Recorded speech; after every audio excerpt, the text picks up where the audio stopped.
তুমি খুব ভালো বৌমা। হ্যাঁ, তোমারে দেখা শুন না ভালো জাতের ঘর দিয়া নিয়ে আইছি। খুব ভালো বংশ তোমাকে। আরে তুমি না এক কাজ করো বৌমা, তোমার একখানা বোন আছে না? হ্যাঁ হ্যাঁ আছে তো। ওই যে আমার ছোট ছেলের লিগা তোমার বোনের রে সম্বন্ধ পাকা করি, খুব ভালো হইব।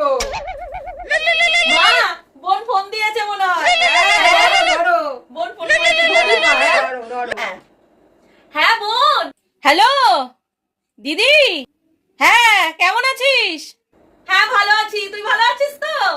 আচ্ছা আচ্ছা, আমিও ভালো আছি। বলছি কি শোন, আমি আজকে মুভি টিকিট কেটেছি, রাত্রিরে দুজনে মিলে যাব, লেট নাইট শো হবে। যাচ্ছিস তো? না রে, আমার তো আজকে যাওয়া হবে না। আসলে মায়ের পায়ে না খুব ব্যথাটা বেড়েছে, মায়ের পাটা টিপে দিচ্ছি।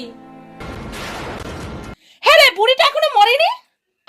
বুড়িটা এইভাবে তোকে জ্বালিয়ে মারছে? তোকে না বলেছিলাম ইঁদুর মারার বিষ দিয়ে বুড়িটাকে মেরে ফেলে দিবি। বুড়িটাকে এখনো বাঁচিয়ে রেখেছিস কেন? বুড়িটা না মরলে তোর জীবনে শান্তি আসবে না রে। বুড়িটাকে মেরে ফেল। তুই এক কাজ করি, ইঁদুর মারার বিষ খাইয়ে একদিন মেরে ফেল বুড়িটাকে। বুড়িটা টপকে গেলে তোর জীবনে শান্তি শান্তি। অজাক কুজাক ঘরে মেয়ে আনছি। কোন জাতের মাইয়া? কোন জাতের মাইয়া? বাইরা আমার ঘর থেকে বাইরা।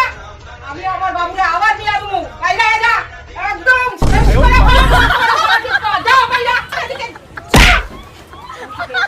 হে ভগবান, এ আমার কি করলা? কি করলা?